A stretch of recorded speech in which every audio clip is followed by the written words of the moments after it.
স্পোর্টস্কোপে আপনাদের সবাইকে স্বাগত জানাচ্ছি। আজকে যে খবরটি দিকে প্রথমে নজর দেবো সেটি হচ্ছে আজকে প্রশান্ত ব্যানার্জির একটি বইয়ের উদ্বোধন হলো মাঝ মাঠের রাজপাট, এবং সেই উদ্বোধন করলেন সৌরভ গঙ্গোপাধ্যায়। ক্রিকেটের বাদশাহ সৌরভ গঙ্গোপাধ্যায় উদ্বোধন করেছেন সেই বইটি।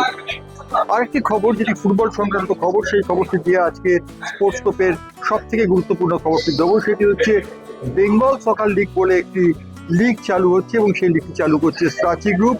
সাচি গ্রুপ ঠিক করেছে সেইটা চালু করবে, এবং আজকেই তার প্রথম মিটিংটি অনুষ্ঠিত হয়েছে। সেই মিটিংয়ে উপস্থিত ছিলেন দুই ফুটবলার অতনু ভট্টাচার্য এবং মিহির বসু।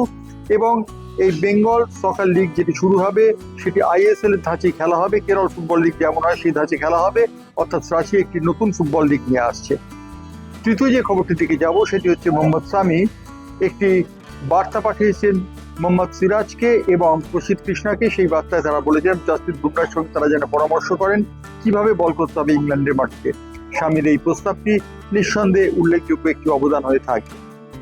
এজবাস্টনে দ্বিতীয় টেস্ট শুরু হবার আগেই ভারতীয় দল সেখানে পৌঁছে যাচ্ছে। ভারতীয় দল সেখানে পৌঁছে গেছে বার্মিংহামে, এবং পৌঁছে গিয়ে ভারতীয় দল অপশনাল প্র্যাকটিস রেখেছেন। সুনীল গাভাস্কার যেটিকে বলেছেন যে অপশনাল প্র্যাকটিস নয়, প্র্যাকটিস যেন প্রত্যেক দিন করে ভারতীয় দল, কারণ ভারতীয় দল ঠিকমতো শেপের মধ্যে নেই বলে সুনীল গাভাস্কার মনে করছেন। এবং সুনীল গাভাস্কার এই কথাও মনে করছেন দলে পরিবর্তন দরকার, কুলদীপ যাদবকে দল নেওয়া দরকার, সেই কথা তিনি বলেছেন।